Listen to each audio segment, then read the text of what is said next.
नमस्कार, आप देख रहे हैं इंडिया वॉइस और मैं हूं आपके साथ पुष्पेंद्र चौधरी। उत्तराखंड की धामी सरकार ने आखिरकार वो करके दिखाया है जिसकी अभी तक सिर्फ बातें हो रही थी। धामी सरकार ने सेना के वीर शहीद और पदक विजेताओं के अनुदान राशि बढ़ाने का फैसला किया है, जिसमें परमवीर चक्र विजेता को अब 50 लाख रुपए की जगह 1.5 करोड़ रुपए की अनुदान राशि दी जाएगी। मुख्यमंत्री पुष्कर सिंह धामी कारगिल विजय दिवस पर परमवीर चक्र विजेताओं को मिलने वाली अनुदान राशि को 3 गुना बढ़ाते हुए उन्हें बड़ा तोहफा दिया। अब अनुदान राशि 50 लाख की जगह 1.5 करोड़ कर दी जाएगी। मुख्यमंत्री के निर्देश पर सैनिक कल्याण विभाग ने इसका प्रस्ताव बनाया था, जिसे अब मंजूरी मिल चुकी है। मुख्यमंत्री ने इस प्रस्ताव को अनुमोदित करते हुए वीर सिपाहियों को तोहफा दिया।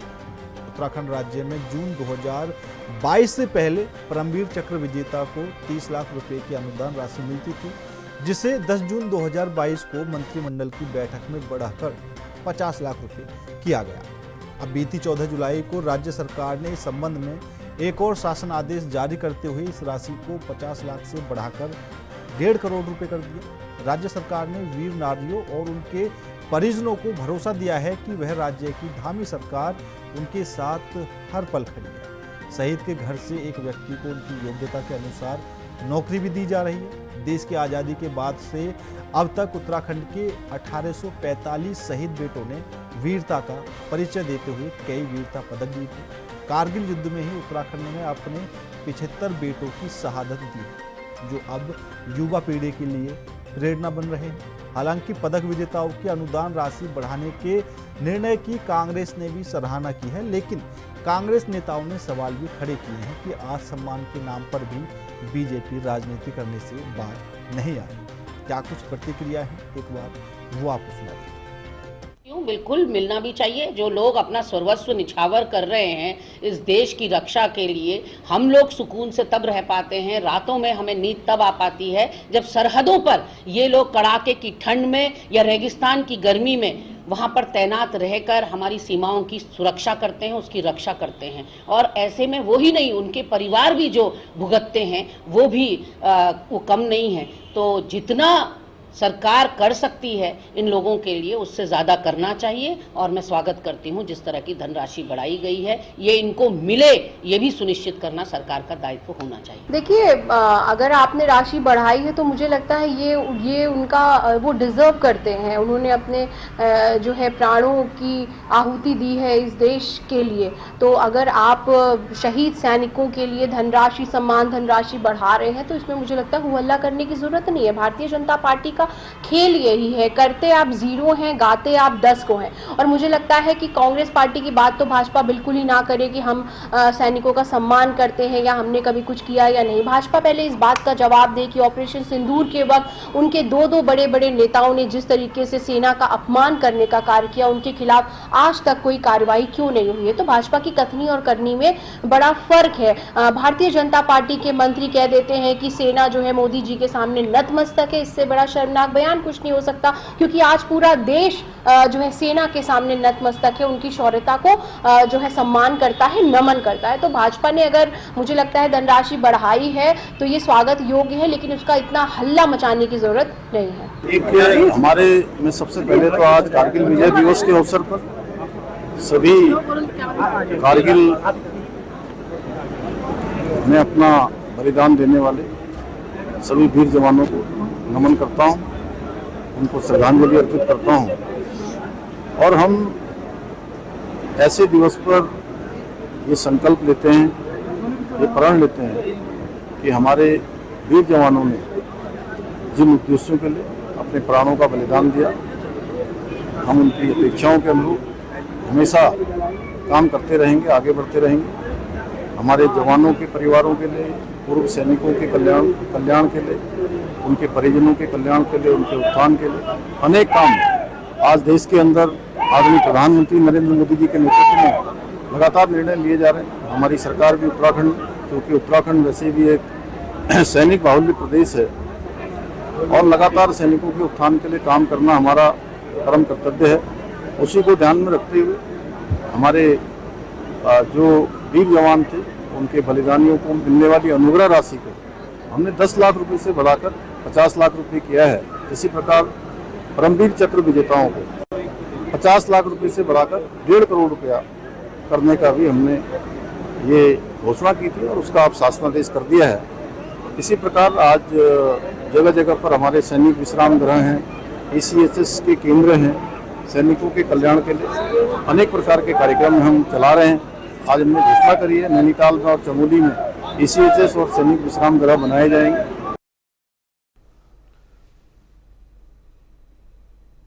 तो आज इसी मुद्दे पर करेंगे चर्चा। चर्चा में शामिल होने के लिए हमारे साथ भारतीय जनता पार्टी से सुनीता विद्यार्थी जी हैं, वहीं कांग्रेस से हमारे साथ अमरेंद्र बिष्ट जी हैं। दोनों ही मेहमानों का बहुत बहुत स्वागत है। सबसे पहले सुनीता जी, आपके पास से आना चाहूँगा। जिस तरीके से धामी सरकार ने एक बड़ा ऐलान किया है, बड़ा तोहफा सैनिकों को दिया है। 2022 से पहले जो राशि 30 लाख रुपए थी, फिर 2022 के बाद उसे 50 लाख किया गया और अब 1.5 करोड़। लेकिन कांग्रेस की तरफ से जो हमला किया जा रहा है, जो निशाना साधा जा रहा है, वो ये है कि बीजेपी की करनी और कथनी में काफ़ी ज़्यादा फर्क होता है।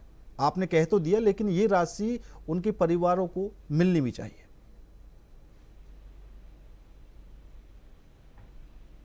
सुनीता जी। जी, चौधरी के सरपरस्ती कारगिल के वीर को प्राप्त सभी भारतीय सेना जो 27 सुनीता जी, आपकी आवाज सही से नहीं मिल पा रही है। मैं चाहूंगा कि आप अपना फोन कान पर लगा लें तो अच्छे से आवाज आए। अभी ऑडियो नहीं मिल पा रही है। आप अपना फोन कान पर लगा लीजिए। ओके, हेलो, हाँ बोलिए। जी देखिए, प्रथम में कारगिल युद्ध में वीरगति को प्राप्त भारतीय सेना से सभी अमर जवानों को 527 अमर जवानों को श्रद्धांजलि अर्पित करती हूँ। और जो इस युद्ध में 2 लाख से ज्यादा हमारे वीर जवान, उनकी वीरता को, उनके शौर्य को नमन करती हूँ। और आज विजय दिवस जो है, उन्हीं की स्मृति में उनके परिवारजनों को उनके साथ में उनका सुख दुख बांटने के लिए माननीय मुख्यमंत्री पुष्कर सिंह धामी जी ने आज जो है कार्यक्रम में शिरकत किया और उसमें सभी परिवारों से मिलकर उनसे चर्चा करके हर प्रकार से हमारी कोशिश ये है कि जो हमारे परिवारजन है उनके साथ में हम उनकी समस्याओं का हल करें, चाहे वो नौकरी से संबंधित है, चाहे वो जो अनुग्रह राशि है उससे संबंधित है, या उनकी जो भी जीवन में आने वाली सभी जो दिक्कतें होती हैं उसको सरकार जो है अपना दुख मानती है, अपना मानकर उनको हर समस्या से उनका निराकरण करने के लिए जो है तत्पर है। तो यहाँ से जिस प्रकार से अभी आपने देखा कि 22 दिन के लिए भी कांग्रेस पार्टी से दो प्रवक्ताओं को बुलाया गया था। एक ने पक्ष में बोला और एक ने जो है विपक्ष में बोला, क्योंकि गरिमा से खुद एक आर्मी ऑफिसर की वाइफ है तो मैं उनका सम्मान करती हूँ। और उन्होंने जो इस हमारी फेवर में जो कहा कि सभी वीर जवानों का जो है इसी प्रकार से सम्मान होना चाहिए, बिल्कुल सही कहा उन्होंने। लेकिन जो दूसरी प्रवक्ता थी जो अभी डायलेमा में है कि उनको यही नहीं मालूम कि बोलना क्या है, उनकी कांग्रेस पार्टी के दीक्षित जी ने जो शीला दीक्षित जी के बेटे थे, उन्होंने तो हमारे उत्तराखंड प्रदेश के जो सीडीएस रावत जी थे उनको गलीगर गुंडा तक कह दिया था और ये बातें करते हैं अपमान की। और एक बात नहीं, हजारों ऐसी बातें हैं तो कांग्रेस पार्टी ने, कांग्रेस के दिग्गजों ने कही और हमारे दुखों को हरा दिया। और हमारे जितने भी हम सैनिक परिवार से लोग हैं, हमारे दुखों को इन्होंने बढ़ाया। आज तक इन्होंने कारगिल दिवस मनाया 2004 से लेके 2009 तक। कारगिल दिवस भारतीय जनता पार्टी की कांग्रेस से मनाया गया, उनकी सरकार ने क्यों नहीं मनाया? इनकी सरकार ने चौराहों को, सड़कों को, उनके जो शहीद परिवार थे, जो शहीद थे, उनके नाम से क्यों नहीं सम्मान दिया? इन्होंने क्यों जो मुगलियत इनके रस बस हुई है, जो मुगलियत है जिसकी ये बार बार बात करते हैं, उस मुगलियत से बाहर ही नहीं आते। औरंगजेब का रास्ता रोड होना चाहिए, अकबर महान था उसका रोड होना चाहिए, लेकिन हमारे जो शहीद जन है, जिन्होंने जो वीरता को प्राप्त हुए, जिन्होंने परमवीर चक्र जैसे बड़े बड़े जो चक्र सम्मान को उनको मिला, उनका इन्होंने सम्मान क्यों नहीं किया? ठीक है सुनीता जी। अमरेंद्र जी, क्योंकि आपकी तरफ से अगर तारीफ भी की जा रही है लेकिन दूसरी तरफ एक तरह से हमला भी किया जा रहा है, मतलब या तो ये कह लीजिए कि जो विपक्ष होता है उसकी आदत होती है कि बेशक सरकार कितना भी अच्छा काम करे, थोड़ी बहुत कमी तो निकाली ही जाएगी। ठीक है, वो खींच कर ले गए ऑपरेशन सिंदूर पर। अभी सुनीता जी बोल रही हैं कि आपकी सरकार थी, आपने कभी क्यों नहीं कारगिल दिवस मनाया। आप बात करते हैं औरंगजेब की। हम तो औरंगजेब की बात नहीं करते, औरंगजेब की बात भी सुनीता जी की पार्टी के लोग ही करते हैं।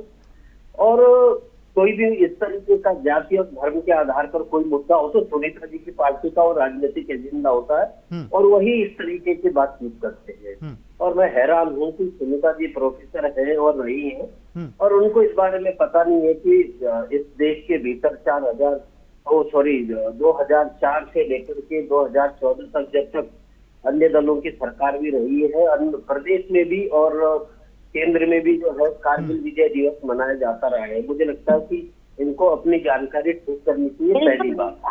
दूसरी बात, इनको ऐसा लगता है कि अभी कांग्रेस के प्रवक्ता ने जो दो बातें कही उनको लेकर के जिस तरीके की आपत्ति थी। अरे सुनीता जी, आपको जानकारी नहीं है, आप ठीक है सुनीता जी, आप पढ़िए, आप खाजा पढ़िए, आप पढ़ते रहिए, हमको कोई चिंता नहीं है, आप पढ़ते रहिए, आप पढ़ते रहिए, आप खाजा पर जाइए, आप औरंगजेब पर जाइए, आप अलाउद्दीन खिलजी पर जाइए, आप पढ़ते रहिए। मुझे लगता है कि आप नकली टाइप की प्रोफेसर हैं आप, मुझे नहीं लगता कि आपने। ठीक है अमेंद्र जी, राजनीतिक शास्त्र पढ़ा है। अमेंद्र जी, आपको सीएम धामी का उस पर मैं जब बोल रहा हूँ तो आप नहीं बोलेंगे। सुनीता जी रिक्वेस्ट कर रहा हूँ मैं आपसे, सुन लीजिए एक एक करके। मैं रोक रहा हूँ। और अमेंद्र जी, मेरा सवाल ये भी है कि आपको ये धामी सरकार का फैसला कैसा लगा? नहीं, मैं तो कही ना हूँ। सुनीता जी प्लीज रिक्वेस्ट कर रहा हूँ। देखिए, अरे आप इनको रोकोगे क्या? सुनीता जी प्लीज एक एक करके मैं आपको पूरा टाइम दे रहा हूँ। इनको रोकेंगे? सुनीता जी मैं आपको पूरा टाइम दे रहा हूँ, मैं एक बार सुन लेते हैं। जिस तरह की इन्होंने चर्चा को रोक दिया है उससे ऐसा लगता है कि ये फर्जी टाइप के प्रोफेसर है, इन्होंने कभी कोई कॉलेज में पढ़ाने का काम किया नहीं है। सुनीता जी रिक्वेस्ट कर रहा हूँ मैं आपसे, अब डाउन कर दीजिए। हो रही है बात, कारगिल विजय दिवस पर हो रही है और